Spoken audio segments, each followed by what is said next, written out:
When I was around 7 or 8, me and my mother lived in a homeless shelter.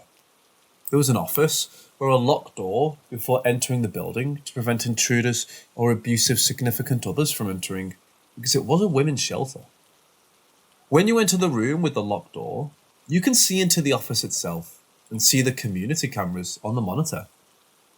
I routinely was a nosy fucking kid, so of course, I was always looking at the cameras.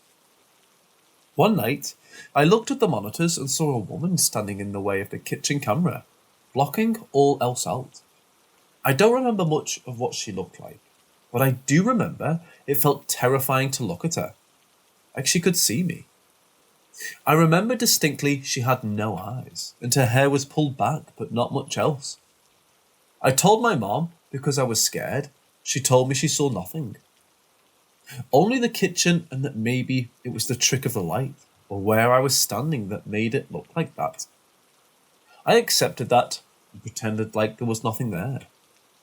However, just before the shelter let us in, the specific camera went fuzzy.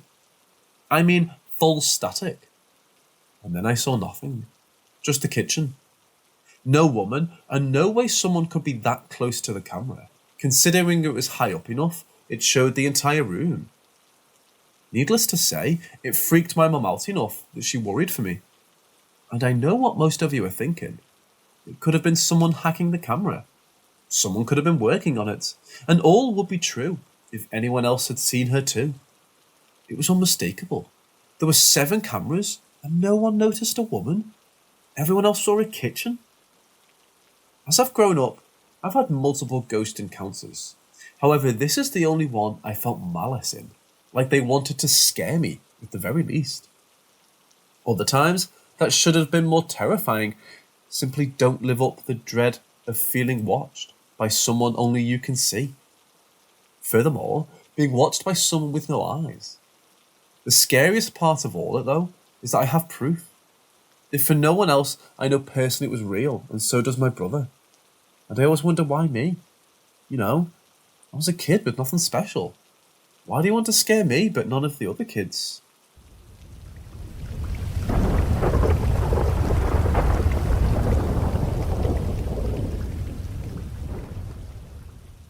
Almost 2 years ago, my fiancé and I moved into our first apartment.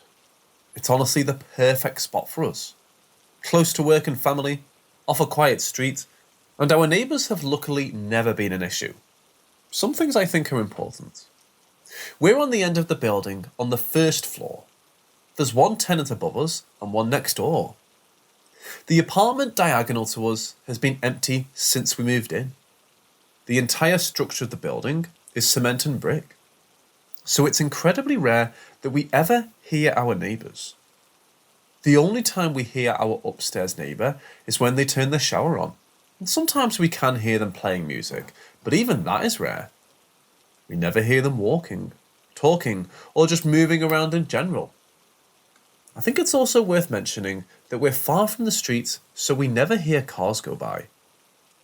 Now, it seems like we catch something odd happening about every 2 months. Other things have happened, but we don't catch everything. My fiancé and I at the time of this incident basically worked opposite shifts. I worked a typical 8 to 5 desk job, and he worked a 24-hour EMS shift every few days, so I was alone some nights. My first night alone, I invited my friend to stay over. She slept on the sofa in the living room area. May 2018. In the morning, she told me that she got startled in the middle of the night by a noise. When she woke up, she was sweating, and she felt like there was something heavy on her chest. She explained the noise was some kind of deep growling sound. I hate to say, I kind of brushed this off at first. We ate a lot of junk food and drank some wine before going to bed. She seemed pretty adamant that something weird happened though, and still refuses to sleep over to this day. July 2018. We have a small bookshelf facing the front door. On the left-hand side, there's an open space to walk into the kitchen, and on the right-hand side is the living and dining room. There's hardly any real airflow in this space. On the bookshelf, we had maybe 5 or 6 congrats on your first apartment cards. One morning, When my significant other went to leave for work, you saw one of these cards on the ground. I can't even tell you the amount of times we tried to recreate it and couldn't. This happened at exactly 2:45 a.m. The next night after the card falls, the nightlight in our living room goes out at 4:45 a.m. This could be coincidental. September 2018, 5 a.m. We heard something fall, bang around and then slide. My significant other and I heard this one and we investigated. Nothing was on the floor anywhere. The noise 100% came from our apartment. Like I said, all our walls and ceiling is cement, and we know what our neighbours sound like. This was not them. November 2018, 1:23 p.m. My gym bag flips over onto the ground. I know this could be things shifting normally, however no one had touched this bag for about a week. I walked in from being outside exactly 1 minute later. Then we saved the apartment and everything seemed to quiet down a little bit. Since then, we haven't seen anything moving around. But we still hear odd noises and things will just act strange. I'm a little bit skeptical, so I tend to write things off pretty easily, but it seems like we're haunted by something that just loves to startle us.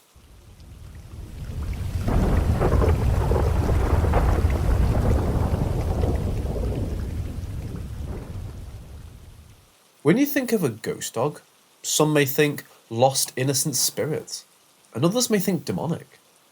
In my case, I'm not really sure how I feel about what I saw. It all began 2017. I had a friend over and we had been playing Minecraft on the PlayStation 3. We played for hours on end, having the time of our lives. Everything was going so well until my grandpa Cake stormed out of his room, demanding we go to sleep. My friend, being completely terrified of my grandpa, went to sleep immediately. On the other hand, I decided to see if I could stay up all night. We were sleeping on our L-shaped couch together. She was on one side and I was on the other. Hours passed. I was still lying awake with no phone. Only a crappy dinosaur watch from Checkers. I couldn't tell the time, even though I was 11 and everyone else in my class could. I sort of figured it was about 3, because the hands were on 3. I stopped staring at the roof and looked over to the mini lounge next to the couch that had 2 pink velvet couches, one of which, to my disbelief, a dog appeared standing on top of the back of the couch of the 2-seater sofa. It wasn't a normal dog though. It was a skeleton of a dog, quite a big dog. It was staring forward into the mirror across the room, its eyes red and body emitting black smoke. In that moment, I didn't feel any fear, more a sense of curiosity and calmness. I wasn't afraid and just stared. I thought I was asleep, but I was awake, and it was really happening. I just lay there staring at this demonic-looking dog. No sound. Around the surrounding area displayed faint colour of the objects around me, accompanied by fuzz. Sprinkles of grey. This dog disappeared after a few blinks. In the morning, my friend woke in her own pee. She'd peed the bed. She had never done it before, and it could have been a coincidence, but I don't think so.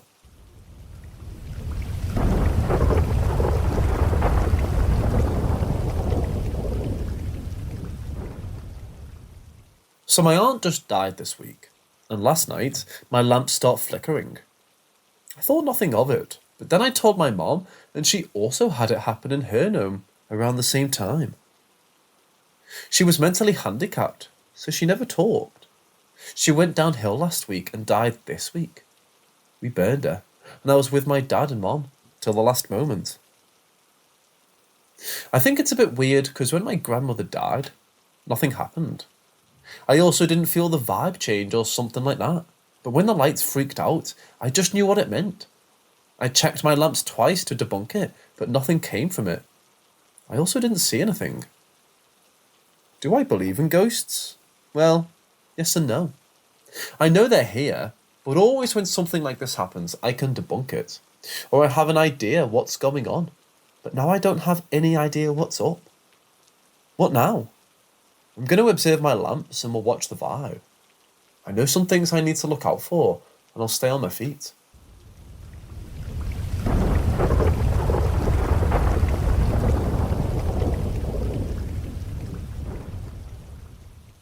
I've always been in disbelief about it. When I was very young, I encountered an entity on my wall. A dark shadow figure in the shape of a tall man with a hat. I battled my parents over this presence that would appear to me when the sun would set. My mum would get very angry at me when I was young, because I would rather stand in the hallway in complete darkness, crying all night out of fear. Or they would find me sleeping on any bed or room that wasn't mine, as long as I wasn't alone. My mum would complain that I was scaring her, but the truth is, I was more scared. I would hear tapping every night by my bed, followed by the outline of a tall man. Finally, I was given holy water, and the day I put it on that wall, it was a blessing, and the issue was resolved. It appeared the same day, or so I thought. I didn't have problems in that house. Moving forward, I'm having issues with tapping on the walls once more. Only this time, it's in a freshly built home. It follows me around from bedroom to kitchen to living room, only when I'm up late enough to hear it. When I mentioned it or tried to record it, the tapping sounds immediately cease. It's only targeting me for attention.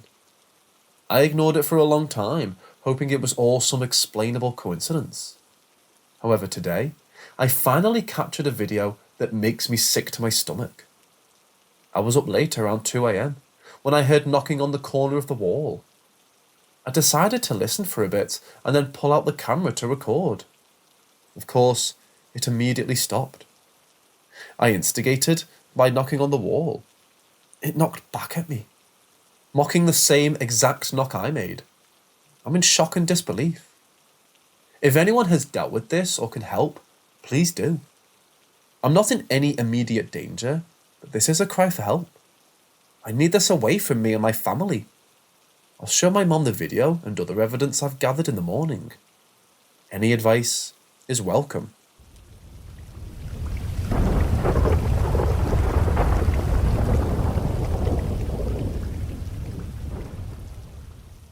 The little doll has a spirit attached to it.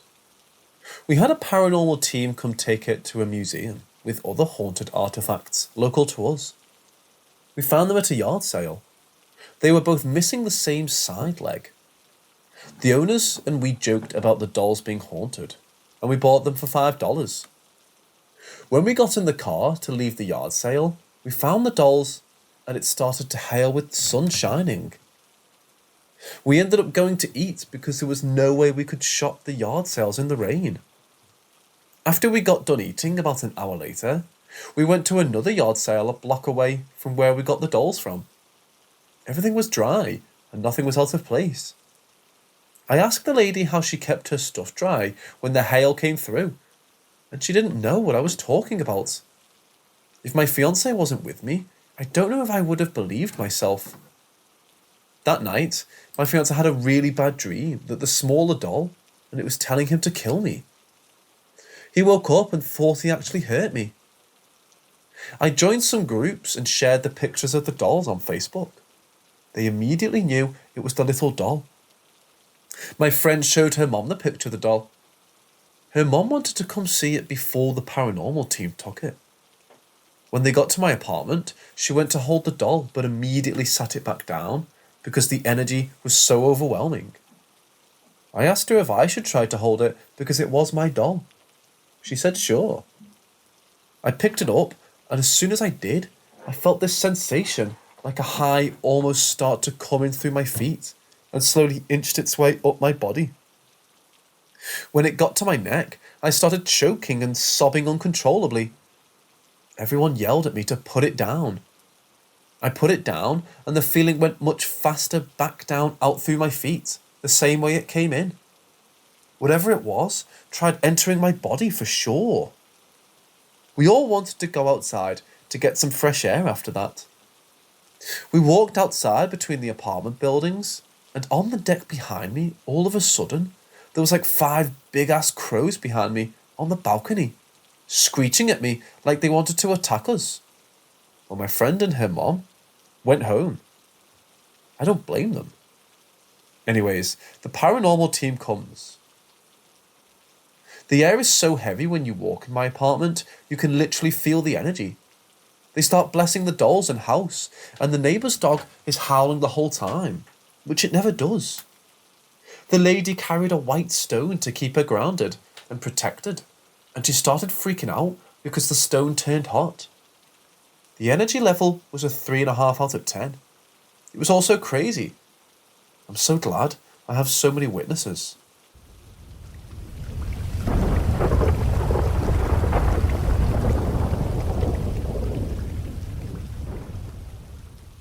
First, some background on me.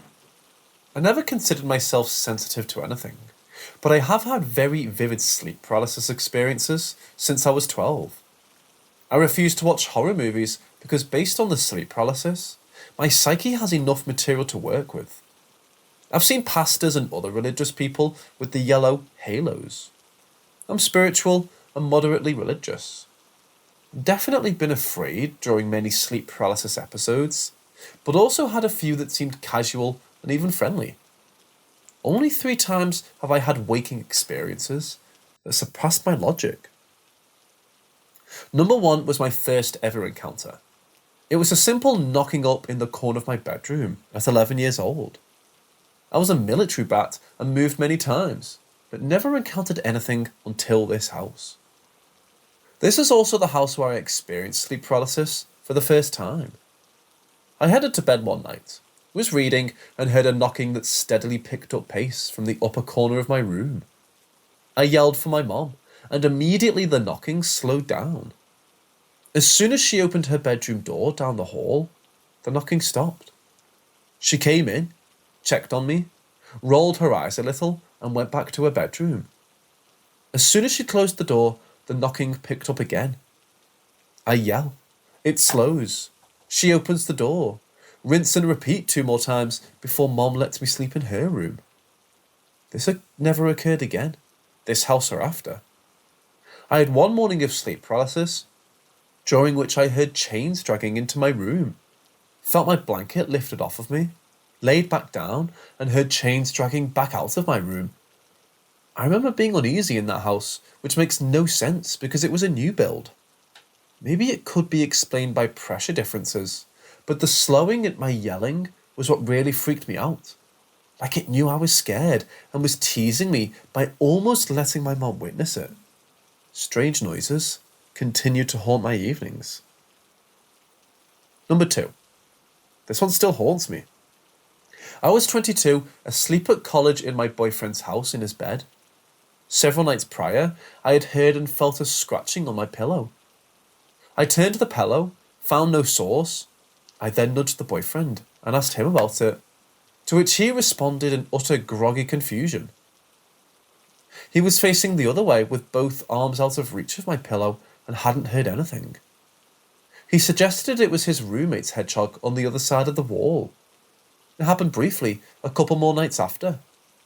One day, I glimpsed the roommate's room and saw the hedgehog was on a dresser against the opposite wall. For how loud the scratching was, and the way I felt it in the fabric against my cheek, that couldn't have been the source. All of these previous times, it was brief and went away after I investigated a little. Until one night.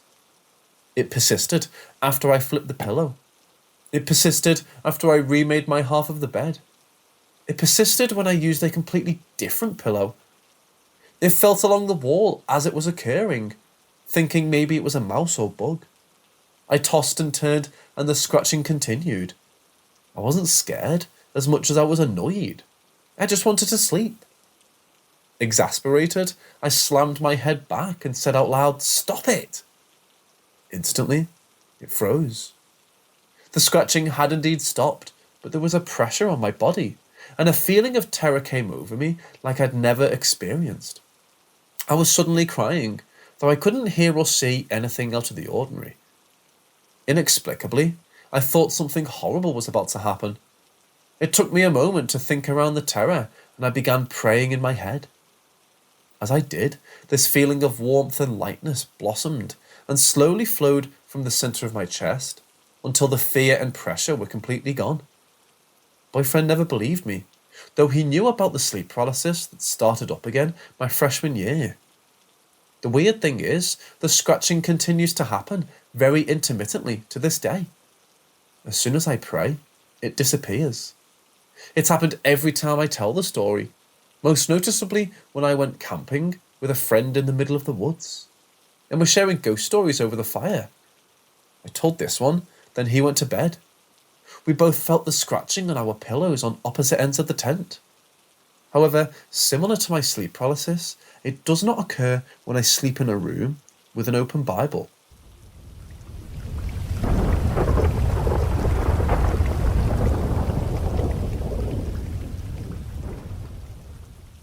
So the house I live in was built sometime in the 40s, and it sits on 5 acres of land. I live in a very small town, smaller than small. I call it a micro town. It's hardly even a town. There's not much here, and it's pretty rural, but nestled between 2 other cities. Only about a quarter of our land is cleared. The rest is dense woods. We don't go back there often because of ticks. However, my boyfriend has been throughout the whole property, and he came across what used to be another house deep in the woods. It looks as though it burned down. All that's left are some bricks and the cement blocks the house once sat on. Our house is all wood, except for vinyl siding which was probably put on in the last 30 years or so. I'm assuming the old house burned down and the original family rebuilt the current one we live in now. All 5 acres have remained as one property over the years, so the original family owned every bit we own now. There's no record to my knowledge of the house we found in the woods, so there's no telling how old it is. The town was established in the 1830s. Something odd to note is that there are no cemeteries here. I do know that it was common to have a family plot on your property, and most homes here sit on at least a few acres. Honestly, I believe there could be a couple of people buried here, but we haven't found any headstones. But also, if they were marked with flat headstones, they could be possibly overgrown. So here's what the paranormal aspects come into play. A few months ago, I was getting ready for work. I was in the bathroom with the door open. The bathroom is at the very back of the house. I suddenly heard a woman talking. As I stepped out into the hall, it stopped. I walked around and made sure the TV wasn't on, the computer wasn't on, and it wasn't my phone, which was right next to me. I brushed it off and carried on. I told my boyfriend's dad about it, and he mentioned seeing a shadow figure in the living room and dining room area, which is where the woman's voice came from. A few days ago, while I was at work, my boyfriend was here alone in the office at the back of the house by the bathroom. He was messing with a knife or something, and all of a sudden he hears a woman laughing, and it sounded like it came from the front of the house. He's a skeptic and has never had a paranormal experience, but he texted me right away. I reminded him of when I heard her talking. 2 nights ago, we were sitting on our bed with the door open right across from the kitchen. We had the lights off, aside from the lamp in our room. He looked at me and said he just saw a figure walk across the kitchen toward the dining room. I've never seen a figure myself. We aren't scared. Whatever is here seems friendly. I wish I knew more about the history of the property.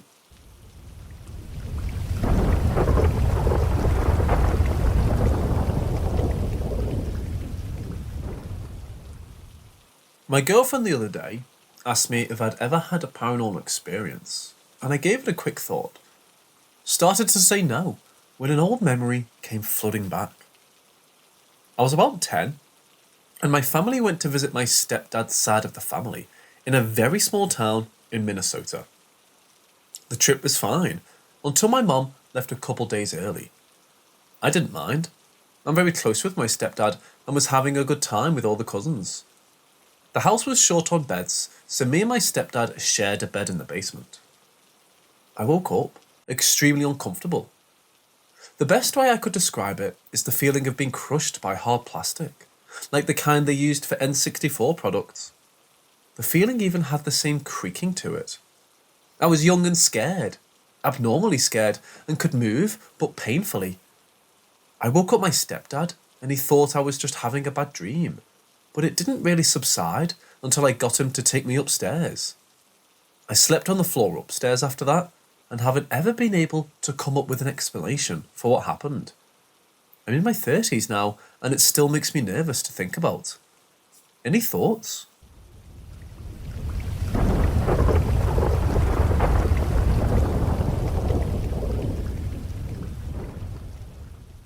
Growing up, I lived in a haunted house. My sisters and mother all have an affinity for the paranormal, but I'm too scared to allow myself to see it. Every time something unexplainable happened, I would run away, ignore it, pretend it ever happened and distract myself. Examples would be hearing my parents call my name when I know I'm home alone, hearing clicking noises that are coming from the middle of an empty room, clearly seeing someone standing in a corner as I pass by, doing a double take for them to no longer be there.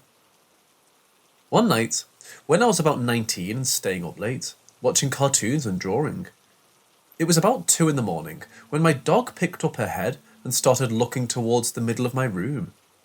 She jolted back as if something freaked her out, and then immediately got off my bed and ran to the middle of the room, barking hysterically at something I could not see. This immediately gave me goosebumps, and I called my dog back multiple times, trying to get her back to my bed and make her calm down. She wouldn't stop. Then it happened. I felt something. It was like someone squeezed my legs. I had both of my legs out in front of me, and they were under blankets. I felt it, but I thought I was imagining it. Then I looked down to see, clear as day, 2 large hand-shaped imprints over the blankets, slowly running from below my knees up to my thighs. My lights were on. I was sober. I was fully awake. There was no denying that it happened. I couldn't move. I didn't know what to do. I started crying and called my younger sister over until she woke up and came to my room. My dog didn't stop barking until my sister came to my room. I had a full-blown panic attack. I know this story is not as scary from an outside perspective, but I've never been so scared. Another strange factor was around this time we had a peeping Tom that was leaving lots of evidence of them looking through our windows, trying to open windows and getting in our cars. He would leave handprints and forehead prints on our windows, and I think I may have woken up while he was watching, because he had a stepladder against my window on multiple occasions. Another time, we found bare footprints outside our window in mud after a rainy night. We never figured out who it was, but all my sisters and I have since moved out, and my parents haven't noticed anything else weird happening. They didn't notice it before either. I was the only one finding or pointing out the occurrences. I know these are 2 different situations, but sometimes I feel like they're related somehow. I moved out a couple of years later with no recurrence of that night. It was one of the scariest experiences I've ever had, and when I talk about the story out loud, I still tear up and get emotional. I do still experience things depending on where I live. Luckily, the house I now own does not have any weird vibes or thing happening after a couple of years living here.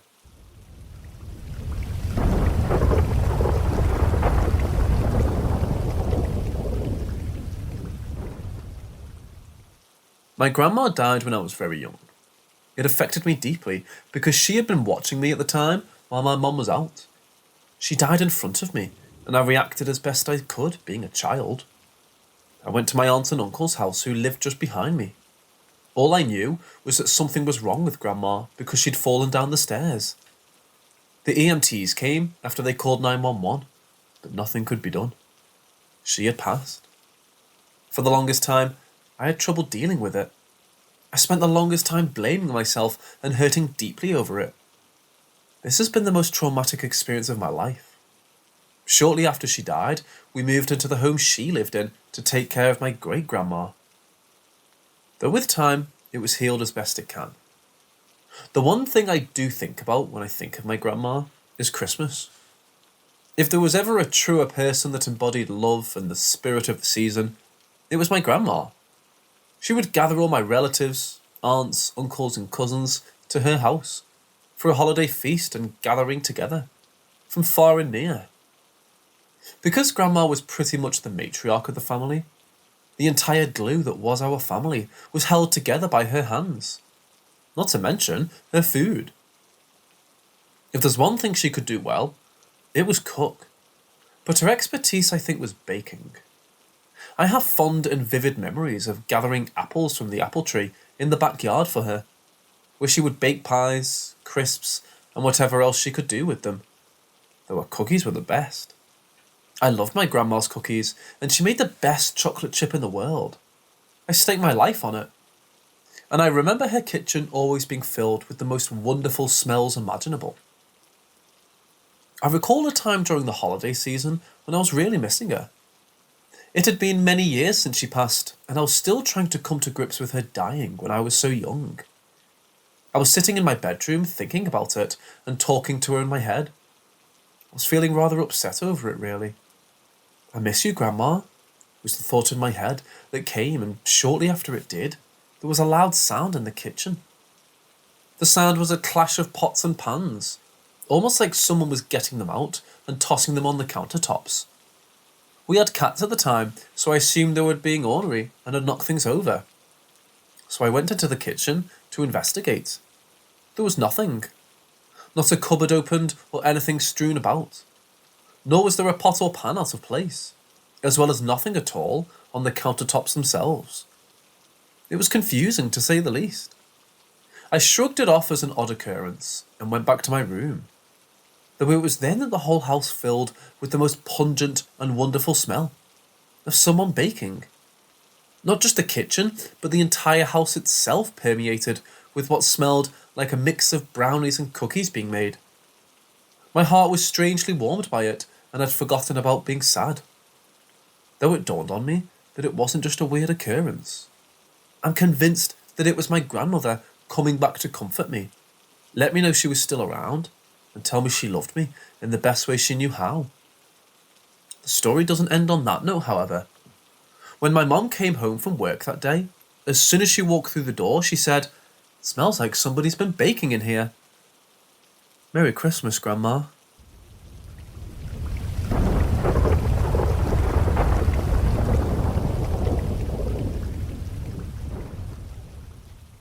It all started when I was around 13.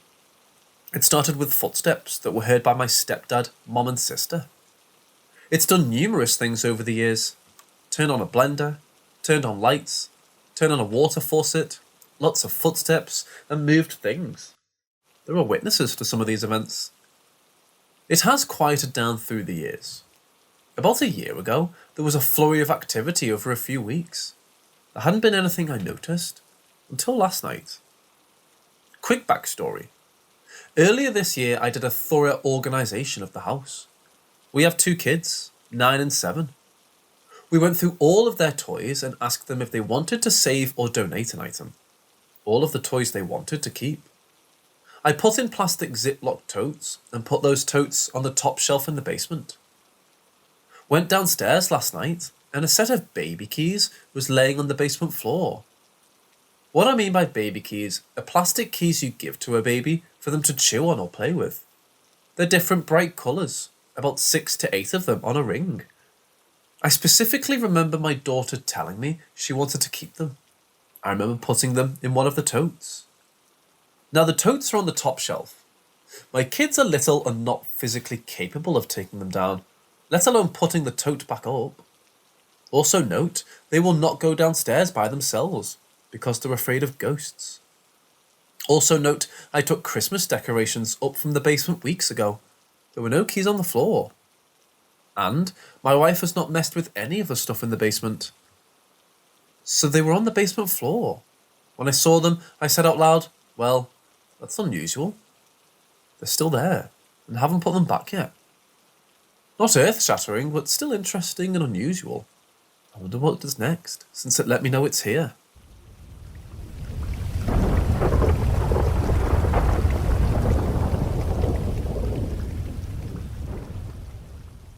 When I was about 12, I was in boarding school.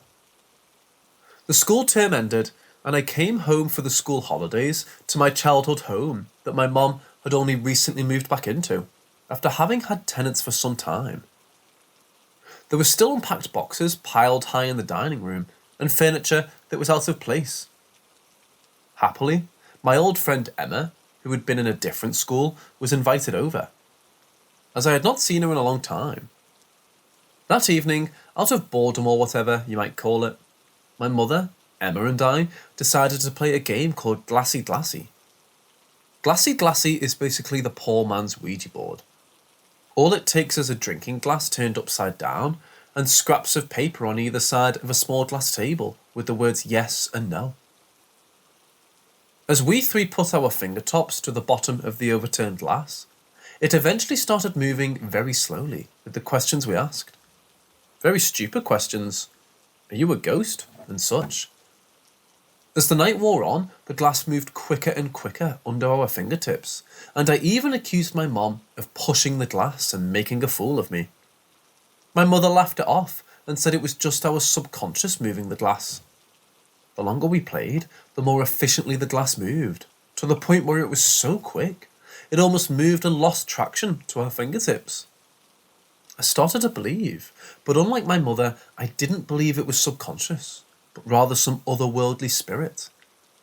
I regretted this belief much more, as I'll tell the events that unfolded long after this silly little game. Eventually, my mom and my friend got tired and bored, but I wanted to be extra sure about the glass's movement, so I played for a while all by myself, eyes wide with the fact that the glass was for sure moving of its own volition. It creeped me out some. Eventually, we all went to bed. My mom had her own room, and my friend and I shared my bedroom. I gave up my single bed to my friend, while I cozied myself up in a makeshift bed on the carpet.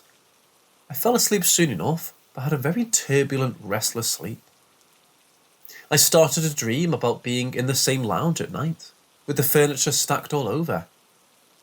In my dream, I decided I want to make my way to the bedroom.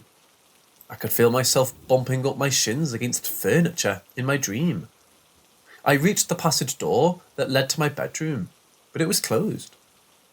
I reached out for the handle of the door, but could only feel the smoothness of the door. It felt so realistic. I started panicking as to why I could not open the door. I started beating at the door in my dream, trying over and over to grab the handle, to no avail.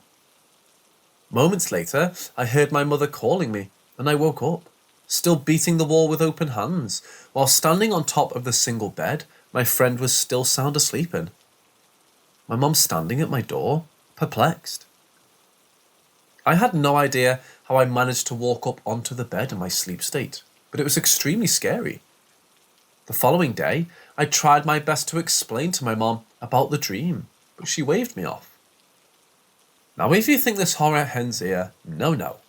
I endured a further 6 months or so of paranormal nocturnal happenings, but never again sleepwalking.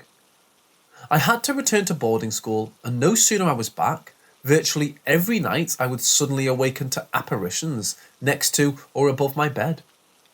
By apparition, I would jolt awake only to see an imaginary sandal or some object fly across me over my bed. Soundless, translucent apparitions, which I knew were not real, but were there for my eyes to see, nonetheless. Once or twice, I would suddenly awaken at night to see a dormmate standing next to my bed. I would even call out their name, only for this apparition to dissolve and fade away in front of my eyes. I even sat up to check if my dormmate was in her bed, and there she was, sound asleep. I was just terrified of sleeping every night. Every night would at best bring a creepy waking experience, or at worst, some sort of apparition and sheer terror. I couldn't tell my dormmates or my teachers, as I was sure they would not believe me or see it as a cry for attention. I just endured this for months on end and tried to pray, sleep in certain positions or whatever might improve the situation. A part of me wondered if I was going mentally ill, but another part knew that all this started ever since I played that Glassy Glassy.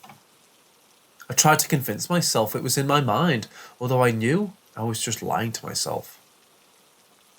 Another school holiday at the end of the year rolls around, and I'm back home with Mom.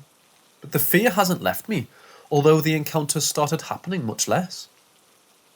On this particular holiday, my mom's friend Mandy is staying the night. My mom and her are sitting in my mom's room, watching movies and chatting away. I did whatever I did as a kid, playing, watching TV, but eventually decided I'm going to go to sleep. My room was a bit untidy. The windows were closed, and I had a stack of heavy books on the dresser next to my bed, topped off with some paper and cardboard. I switched off the light and settled down to sleep, and was just on the point of the deep sleep when I heard some scratching noises on the papers and card laying on the dresser right next to my bed. I opened my eyes and saw another apparition, that same translucent type that somehow showed up no matter the dark. Its hands were fidgeting with the paper and card, and as I looked at it, it seemed to look at me. This form was the form of my mom's friend Mandy. Same height, same hair and green eyes that I could see in the dark. For the second or two, it just stared at me while touching the paper. What terrified me most is that this time, it wasn't just me seeing things. I was hearing it touch something. Before I could even spring up to turn on the light, I heard a crashing of the books from the dresser onto the floor. I bounded out of bed in one leap and put the light on. Terrified, I surveyed what had happened behind me. The huge heavy books that had been neatly piled on the dresser were strewn across the floor, so far spread out that it wouldn't have landed so far had they collapsed naturally. I was so creeped out, and the book that had been on top was an old book called The Great Controversy Between Christ and Satan. Gosh, just for added spooky and dramatic effect. Still, I knew this possession of me was real, and I had unleashed something awful that night of Glassy. But the conscious logical part of my mind told me to go ask Mandy if she had been in my room. I knocked and asked Mandy and my mom. They were both relaxing on the bed, watching a movie in their room, and they said no, and looked at me as though I was crazy. Fortunately, that incident was the last of them, as this problem left me. It really terrified me as a kid, and although I told Mom about the things that happened, and that it started with Glassy, she definitely didn't take me seriously. I've told very few people in my adult life, as I imagine, that think I'm crazy or a liar.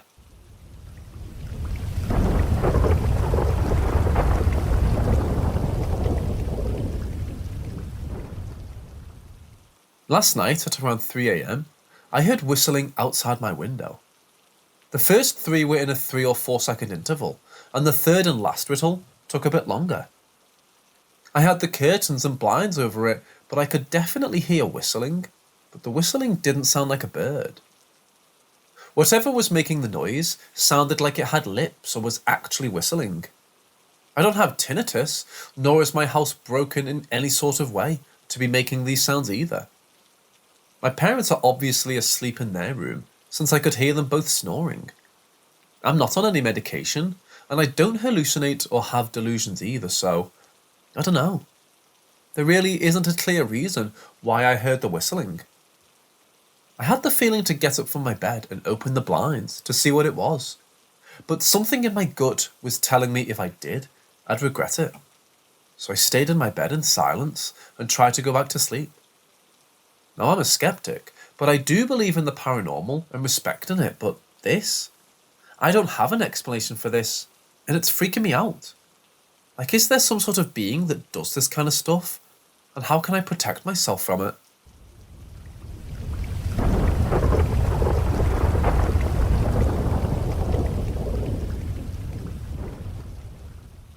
I live with my mom, dad, and 2 siblings. It's not the biggest apartment in the world, so my youngest siblings share one room, but it's divided into 2 halves. Their room is divided by a bunk bed and a bookcase, sealing their halves from each other. I hope this makes sense. My younger sister's half of the room, however, wouldn't get natural sunlight, so my parents decided to put in a window between them so light could shine through both rooms. Keep this in mind as it's important for the story. About a year ago, I was home from school one day feeling a bit sick, and so I was left alone in our apartment. I had just woken up, taken a shower and eaten breakfast, when I heard what sounded like footsteps coming from the direction of my siblings' rooms. While it initially creeped me out a bit, I just chalked it up to the neighbours being loud or me making things up. I went to brush my teeth, thinking nothing of it. Our bathroom is parallel to my siblings' room, and the door of my sister's room was open, so looking in the bathroom mirror, I could see into my brother's room from my sister's window. When I finished brushing my teeth, I went to spit out my toothpaste, bending down over the sink, and leaving my sister's window out of sight for a split second. When I looked back up, I saw something that made my stomach drop. A large silhouette of a woman who was looking intently at me through my sister's window, standing in my brother's room. As soon as she knew I had noticed her, she seemed alerted and quickly bent down out of sight. In a panic, I rushed out of the bathroom, ran into the kitchen, and took a knife to defend myself. Fearing someone had broken in, I yelled out, "Who are you?" No response. At that point, I gathered the courage to shakily make my way over to my brother's room, knife in hand, to confront whatever it was who was in my home. I put my ear up to his door, waited a couple of seconds, and then I shit you not, I heard a raspy breathing on the other side. It sounded like someone dying and desperately sucking after air. Safe to say, I noped out of there immediately and locked myself in my room. I called my parents and told them what happened, and they sounded concerned. And then my dad said something that hadn't even slipped my mind. But that window was over 2 meters high. Whatever this was had to be the tallest woman on earth, as I had to hunch over to look through the window. I stayed in my room until my parents came home, and when looking through the apartment, they didn't find anything. To this day, I try to stay away from my brother's room at all cost, and I always close the door when I'm brushing my teeth. I'm not trying my chances with whatever the hell that thing is.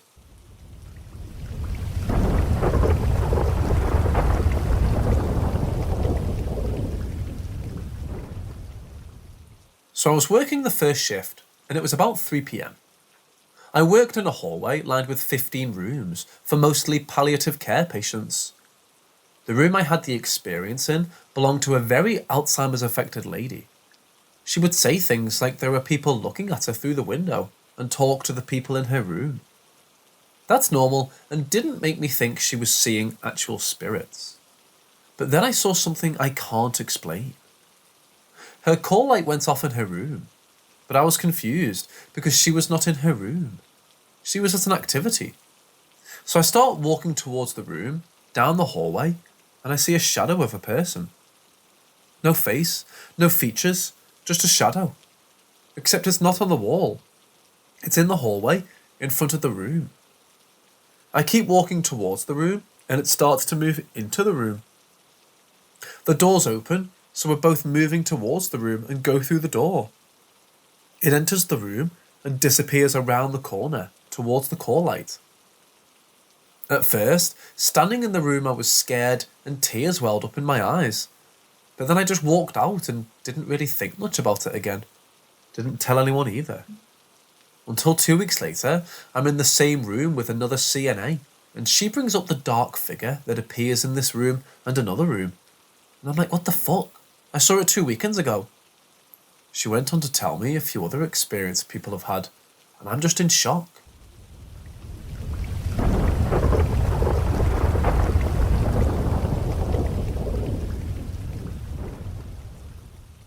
I always just assumed it was my subconscious way of coping with the losing of the grandparent I was closest to, until I saw other people who had similar experiences.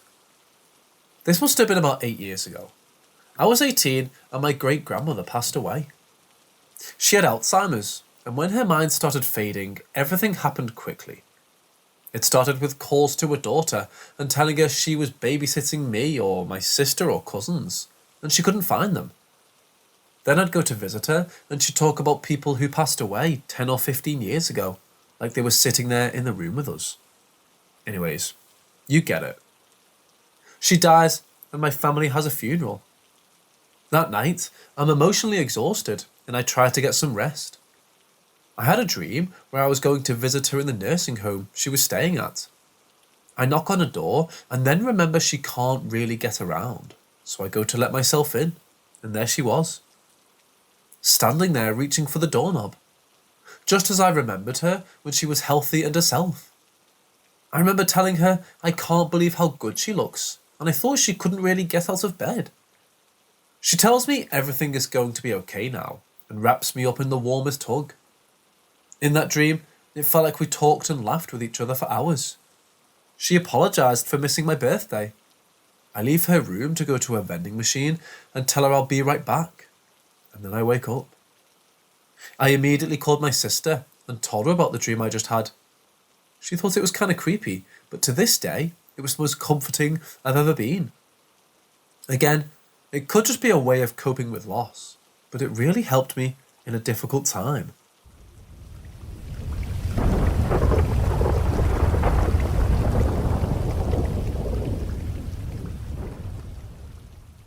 I've only told about 5 people this story, but wanted to share it with other like-minded people to try to understand the experience better. So this all took place in 2016-17 in central Georgia, about 45 minutes from Macon. I've always been fascinated with the paranormal and have had countless experiences from my childhood. So I was hanging out with my friends when the topic came up. Of course, most of my other friends are very skeptical, and I suggested we go somewhere haunted. There is a local legend here about a road with 5 bridges, and I told my friends we should check it out. We get there at about 1 a.m. and stay a couple hours. There were a few strange sounds we heard and a dark, heavy feeling, but not much else. One of my friends claims that he saw a woman, but nobody else did, so we figured it was just his imagination.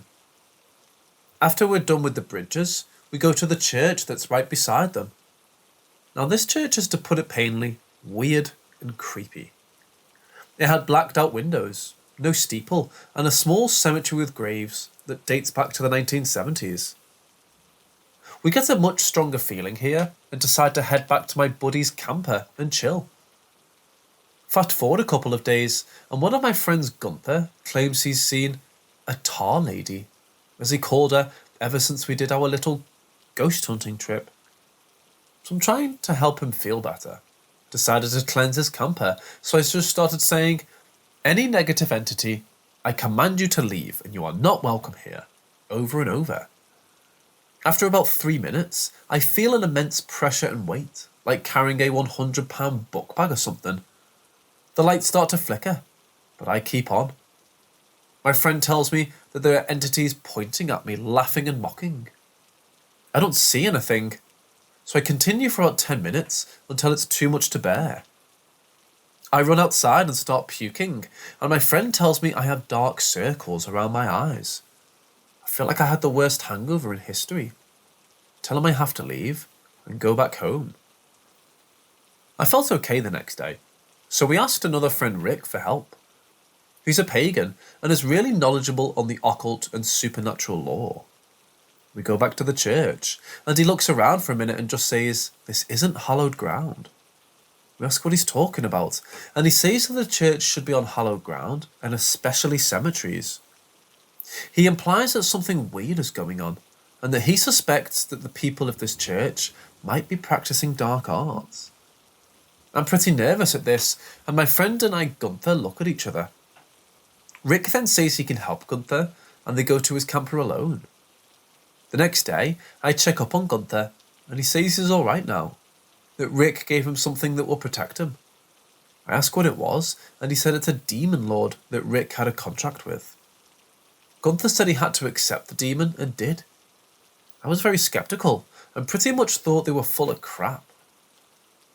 Over the course of the next few weeks, I'd be hanging out with Gunther and his demeanour would completely change.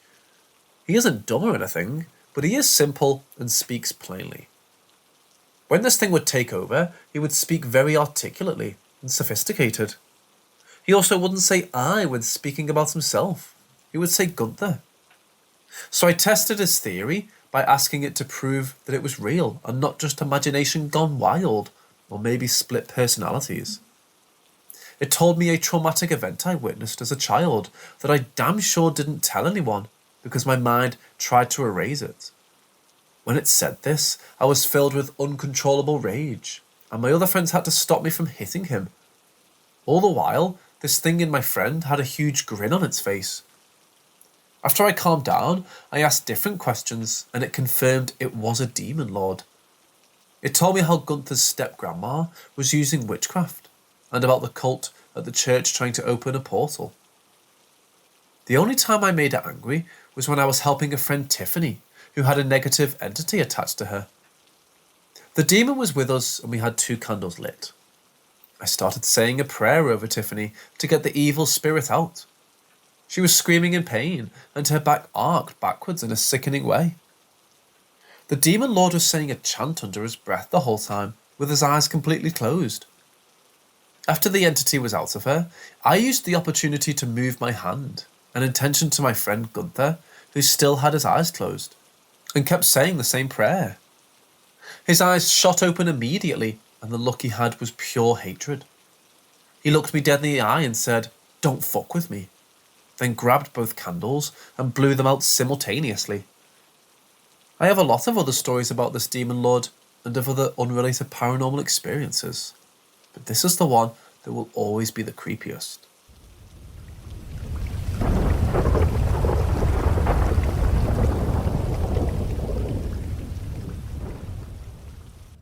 It happened a long time ago, and a lot of the people it happened to are gone now. However, my oldest brother remembers it pretty well, and my second oldest brother remembers a few things that happened around him as well. I don't remember any of this, as I was a newborn baby. I was told this story many times by my brother and my brothers, and sister, and many cousins who witnessed it, and swore it all happened. So apparently, there was this old lady who related on the opposite bloodline of ours to one of our cousins. The old lady was very ill, and knew she was dying. She talked to my cousin about some cookbooks she wanted her to have when she passed away, because she knew that Alma liked cooking, and she wanted her to have them. She was very specific about 3 or 4 special cookbooks that she wanted to get to her daughters. Maybe they had some special family recipes in them or something. Anyhow, she was very clear with Alma was not to take these cookbooks, but everything else was okay. So eventually, the old lady passed away, and they were clearing out her things. My cousin Alma took the cookbooks she was told she could have, and for some stupid reason, she took the ones that the old lady specifically wanted her daughters to have as well. I don't know where her daughters were at this time, but I was told that she basically stole these books that were meant for someone else. So now the way Mum told it, my cousin was out for the old lady's funeral and stuff, and she came out to stay at our house.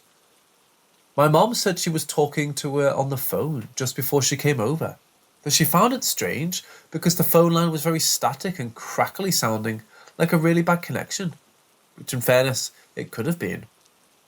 But my mom in hindsight thought it may have been what she later brought to our house with her. So I'm not sure how long this stuff lasted, but I know it was quite a few days at least. As soon as Alma came to our house to stay for a bit is when it all started.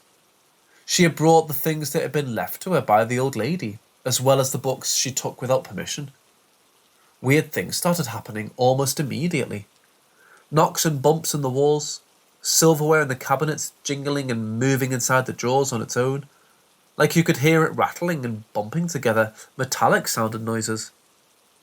They would go to bed, and under the covers of a fully made undisturbed bed, they'd find cutlery like butter knives, spoons, and forks just sitting there. Alma was getting the worst of this stuff though, and she could hear knocks and bangs in her room or under the bed. Her hair would get pulled in her sleep, and other stuff that basically was not letting her rest. During this time, my middle brother says he saw books move on their own. Also, a whittled, very distinct piece of wood someone was messing around, carving with, got thrown out into the woods when they were done with it. When they came back into the house, that exact same piece of wood was in the stove. Things kept getting weirder and louder, and my mum was getting really scared. They all went into the bedroom I was sleeping in as a baby. I guess it was quite a commotion going on in the house, and they all ran into my room to be safe together and make sure I was okay. Whatever this entity was would not go in the room where I was for some reason. Anyhow, they were all in the room I was, and they could hear this thing scratching on the door and rattling it. They heard a disembodied voice speak as it was messing with the door. All they heard was what was said in a raspy, croaky voice was the word, "Cook, cook, cook." My cousin then broke down and confessed to my mom that she had taken cookbooks that were not for her. My mom was very upset with her and told her to take the books back to the old lady's house that morning. The morning they were taking the books back, my sister was going with Alma because she was too scared to go there on her own after all that happened. My sister was holding the stack of books, and Alma said she was done with them and was going to take them all back.